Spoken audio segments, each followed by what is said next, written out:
Hai guys, welcome to Teguh Story Channel. Apa kabar sahabat onlineku? Semoga sehat dan bahagia selalu, serta selalu dalam lindungan Allah. Di video ini, aku akan menceritakan kisah yang terjadi di Yonkers, New York, di mana seorang wanita ditemukan terbungkus plastik di tempat sampah dengan tubuh terpotong. Dan hampir 30 tahun kasus ini baru berhasil diidentifikasi. Simak videonya sampai habis ya sahabat onlineku.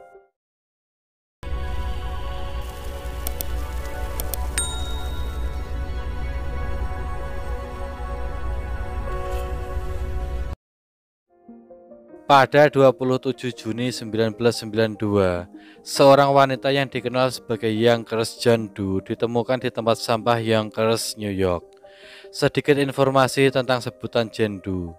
Jane Doe adalah nama yang dipakai untuk seorang wanita yang tidak dikenal identitasnya. Sedangkan untuk pria disebut John Doe. Wanita itu ditemukan oleh seseorang di tempat sampah dengan tubuh terpotong-potong dan dibungkus plastik. Wanita itu diidentifikasi sebagai Jane Doe karena tidak ada identitas yang ditemukan. Setelah dilakukan pemeriksaan, diketahui wanita itu adalah korban pembunuhan berantai. Namun hingga bertahun-tahun identitasnya juga belum diketahui.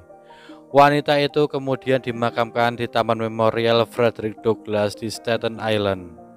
Pemakaman kulit hitam historis nirlaba yang didirikan pada tahun 1930-an sebagai tanggapan atas pemisahan yang sedang berlangsung di pemakaman lain di New York City.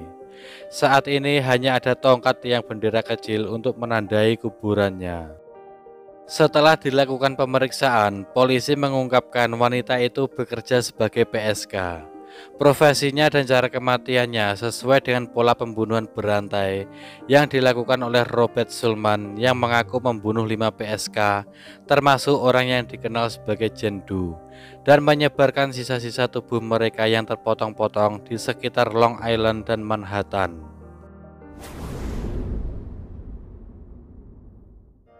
Robert Sulman ditangkap pada 6 April 1996. Setelah penangkapannya, Sulman mengakui perbuatannya. Dia mengaku telah membunuh 5 orang wanita yang bekerja sebagai PSK.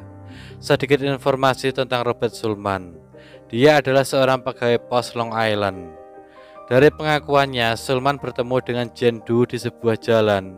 Kemudian dia mengajak Jane Doe ke rumahnya lalu memberinya kokain. Setelah memakai kokain, dia kemudian pingsan.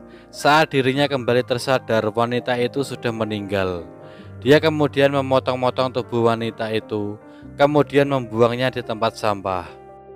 Korban pembunuhan berantai yang dilakukan oleh Robert Sulman itu diantaranya adalah Lori Vasquez berusia 24 tahun yang tinggal di Brooklyn.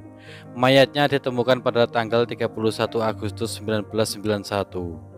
Dia dibantu adiknya yang tinggal serumah dengannya bernama Barry Sulman. Barry membantu kakaknya membuang mayat Vasquez di Yonkers. Korban kedua diidentifikasi sebagai Yonkers Jane Doe pada tahun 1992 yang saat ini sedang kita bahas. Dan korban ketiga, Medford Jane Doe pada tanggal 7 Desember 1994. Seorang wanita tak dikenal ditemukan di bahu Long Island Avenue oleh seorang karyawan Departemen Pekerjaan Umum Kabupaten Suffolk antara Yapang dan Medford. Dia memiliki tato di lengan kirinya yang menggambarkan hati merah dan spanduk dengan nama Adrian. Dia telah dipukuli dan dipotong-potong. Korban keempat, Lisa Ann Warner berusia 18 tahun yang tinggal di Jamaica, Queens. Mayatnya ditemukan pada 6 April 1995 di sebuah pabrik daur ulang di Brooklyn, New York. Dia telah dipukuli dan dipotong-potong. Korban kelima, Kelly Sue Bunting yang juga dikenal sebagai Melanie, adalah seorang pria berusia 28 tahun yang tinggal di Hollis, Queens. Dia bekerja sebagai PSK dan terakhir terlihat pada 8 Desember 1995. Tubuhnya ditemukan di Brooklyn terbungkus selimut dan tangan yang terpotong. Sebelum penangkapan Robert Sulman, polisi memperoleh keterangan dari beberapa orang yang bekerja sebagai PSK. Diketahui Sulman membawa korbannya ke rumahnya kemudian memberinya kokain. Setelah itu wanita itu dipukul menggunakan barbel dan tongkat bisbol sampai wanita itu meninggal. Awalnya, polisi melacak Sulman melalui Cadillac birunya yang terlihat sedang berjalan di area tempat para PSK berkumpul. Polisi kemudian menggeledah rumah Sulman dan menemukan bukti di kamarnya terdapat ratusan noda darah yang tersebar di hampir setiap permukaan. Selain itu, polisi juga mencari tahu tentang selimut yang digunakan untuk membungkus salah satu korban itu. Dan benar saja selimut itu telah dibeli Sulman dari sebuah toko. Pemilik toko itu pun membenarkan kalau Sulman telah membeli selimut dari tokonya.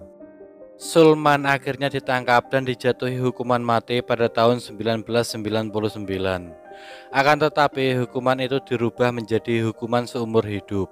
Sedangkan saudaranya Barry Sulman dijatuhi hukuman 2 tahun penjara karena telah membantu Sulman untuk membuang mayat itu. Menurut Barry, dia mengungkapkan kalau saudaranya itu memohon kepadanya, dan apa yang bisa dia lakukan selain mengiyakan permohonan saudaranya itu. Siapapun pasti akan melakukan itu untuk saudara mereka. Pada 13 April 2006, Robert Sulman dinyatakan meninggal dunia di usianya yang ke-52 tahun, dan penyebab kematiannya itu dirahasiakan.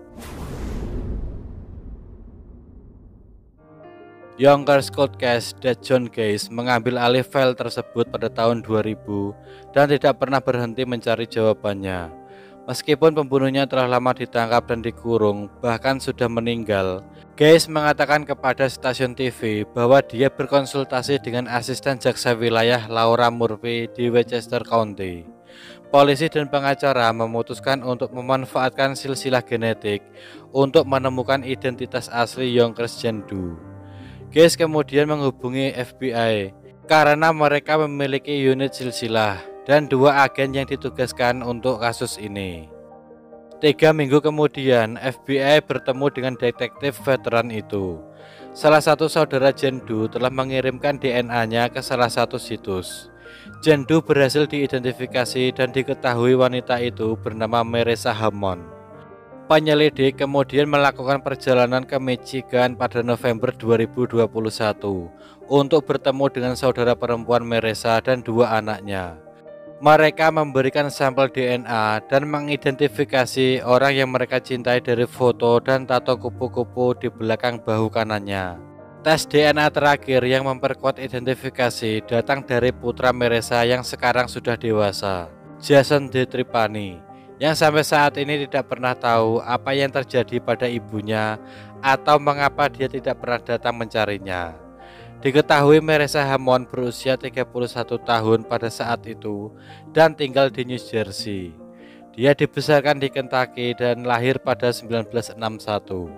Dia merupakan salah satu dari 7 bersaudara. Sebelum mendarat di New York, dia juga pernah tinggal di California dan Michigan. Akhirnya, hampir 30 tahun, identitas Jane Doe berhasil ditemukan. Anak Marissa, Jason, sangat kaget mengetahui peristiwa yang dialami oleh ibunya.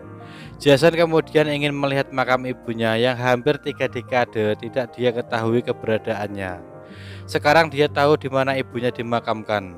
Sulit baginya menerima kenyataan ini, tapi apalah daya, semua sudah terjadi. Dan selama ini Jason dibesarkan oleh ibu Marissa dan saudara-saudaranya. Saat pertama kali mengunjungi makam ibunya, dia berdoa sebelum mencium tangannya dan meletakkannya di atas spidol.